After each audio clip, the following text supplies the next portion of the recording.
afternoon and good evening. Welcome to Smashing English. Before we start this video, be sure to subscribe because we make new videos all the time and I don't want you to miss any. So with that said, let's get on with the video.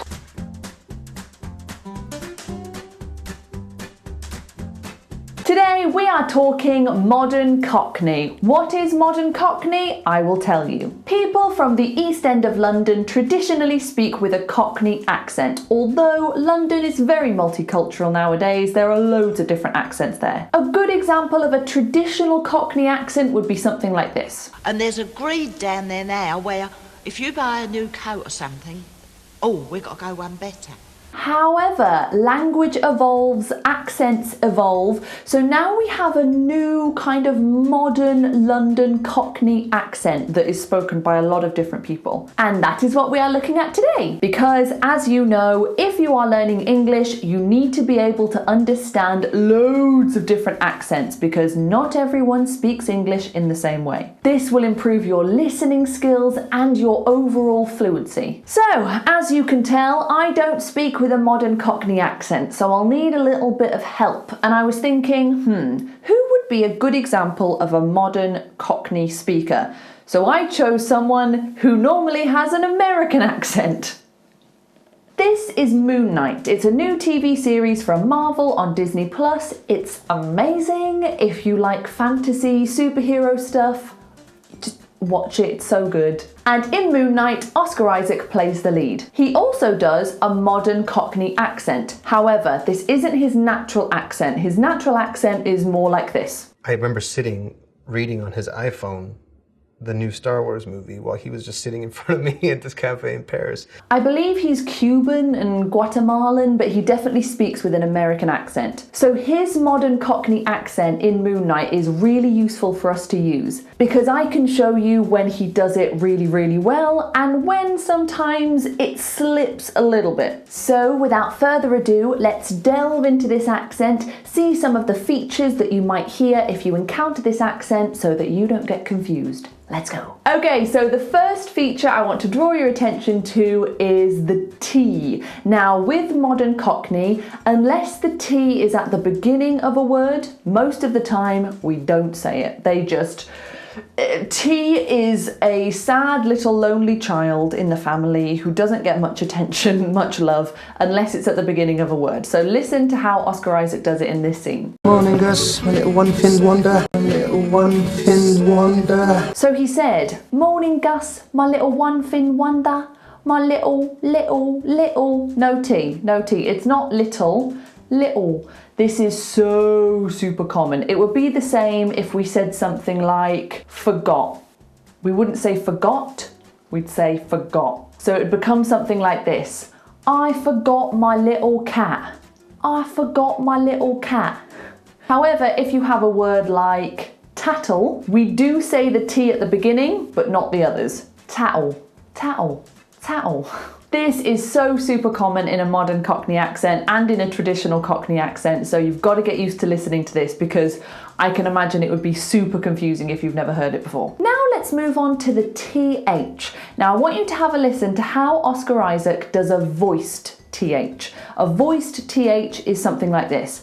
So if there's vibration in your throat, that's voiced. So have a listen to how he does this one. I mean, he'd love to get out there, but it's a bit hard with one fin, isn't it? Bit hard with one fin in it. But he doesn't say that. He says, bit hard with one fin in it. With one fin. With one. With one. With.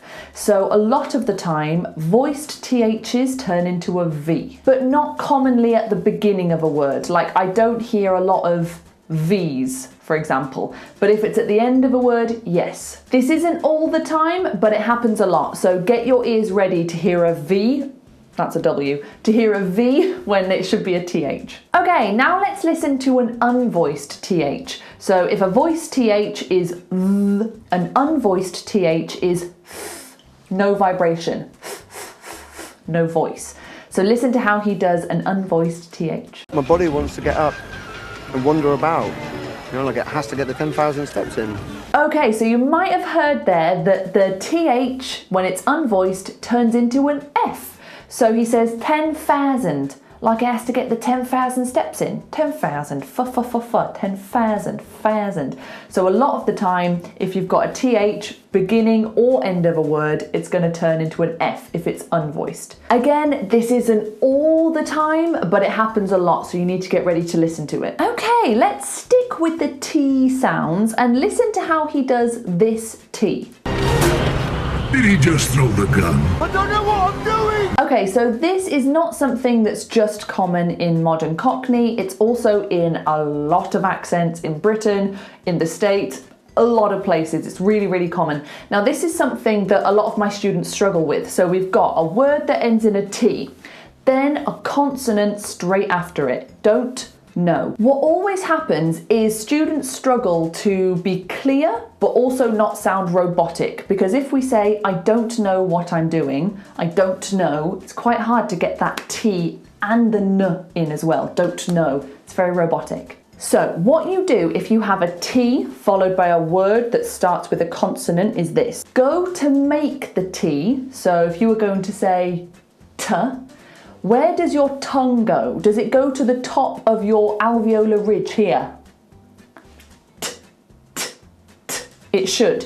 So get your tongue in that position, but don't release the T. Just get your tongue in that place. Like someone is stopping you halfway through a T, okay? That's all we do. And it should sound a little bit like this. I don't know. I don't know. I don't know. So hear that little gap in the middle where I'm going, I don't know. Rather than holding that on for 10 seconds, just do it for as long as it takes you to throw something and catch it. I don't know. I can't catch, so it's very hard to illustrate this because I can't catch. I don't know. So I'm starting the T, but I'm not completing it. Or we might say something like a fat dog. A fat dog. A fat dog. Fat dog. Don't do the whole T, just do half of it. And that's how you sound not robotic and you sound like a native. Okay, let's move on to another feature of the modern Cockney accent. And that is the fact that it is a non-rhotic accent. If you don't know what a non-rhotic accent means, basically accents can either be rhotic or non-rhotic. Rhotic means we pronounce our R's. So we say avatar, avatar, like that. However, non-rhotic, hello, it means we only pronounce an R if it comes before a vowel sound. Any other R, we don't say it. So in a word like this, we would say avatar, avatar, avatar, like that. It's just open, open, open. However, if the R was at the beginning of a word, like road, we do still say an R, road. So listen to Oscar Isaac's non-rhoticism. She was betrayed. Was she? By even her own avatar. Avatars. Blue people. Love that film. Hear that? So he says avatars, avatars, blue people, avatars, R's, avatars. And he also says blue people. This is a really common feature of Cockney. So he doesn't say blue people with a dark L, all, blue people. He says blue people, people, people. It's like an OW sound, people. People, and this is the same for a lot of dark L ending words. So we've got things like little, or crumple, or small, or well. So where you would normally have a dark L, if you're listening to a modern Cockney or a Cockney speaker, it's going to sound a lot more like an O, that kind of sound. Okay, now I want to talk about the times where the accent isn't as perfect. I'm not trying to be offensive, Oscar Isaac, you do a very, very, very good job. I could not do an American accent. You're doing fabulous. And also, if you watch the TV programme, he's not supposed to have a perfect British accent. I don't want to spoil it for you, but watch it and you will see why it's kind of very correct that his accent shouldn't be perfect because it's part of the story, but I don't want to ruin it for you. So we're just going to look at some little times where it's not quite correct so that you can see what is correct and what isn't. So have a listen to this little sentence and I'll tell you where it just went a little bit wrong. When I was coming in this morning, I saw the banners outside. So this is almost perfect, But for my liking, I think he pronounces the G a little bit too much on coming. And for RP or standard English, that would be fine. Coming in, coming in. We link the G sound, coming in, with like a nasal link. However, modern Cockney speakers don't like that G. They cut it out a lot. Coming in.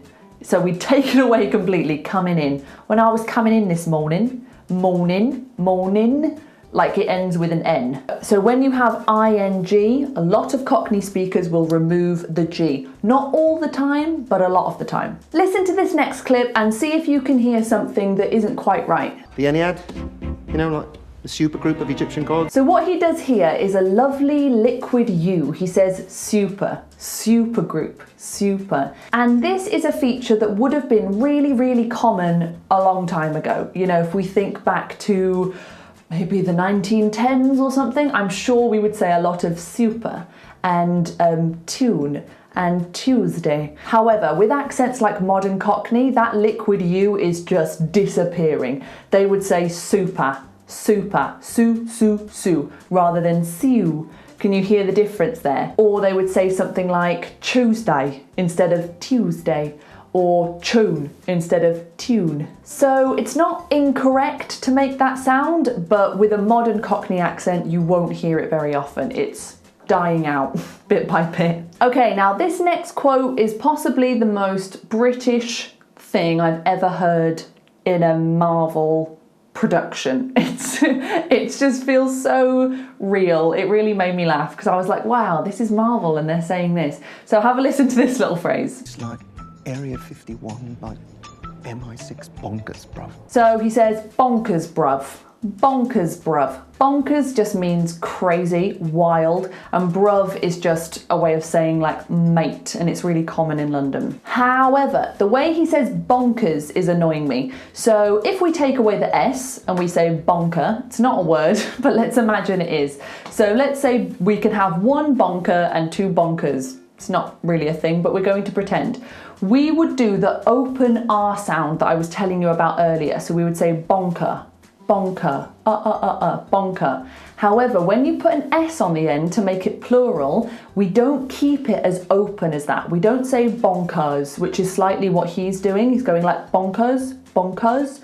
What you want to do is make it U-Z, us, bonkers. Bonkers, us. It's short, it's little, it's not bonkers, bonkers, bonkers. Same with water, waters, waters. And this again is the case with a lot of UK accents, definitely Cockney, but also most UK accents as well. Okay, let's look at one more, why not? What? Am I possessed? Are you like a demon? Again, this is almost perfect. I'm just slightly concerned with how he says demon. He says demon, which is quite American. Demon, demon, but we want demon, demon, Same with like M-O-N, Monday, money, mun. That sound, that schwa, is so common in modern Cockney and in a lot of accents in the UK. Monday, demon, not in. And there you go. I hope this was useful for you. I hope I have helped unlock an accent for you so that it's a bit less crazy and a bit less confusing. If you enjoyed this video, please give it a like. If you'd like to follow us on Instagram, you can do so there. And if you want an online one-to-one English lesson with me or my partner Bez, the link for that is down below. Thank you so much for watching, and I will see you next time.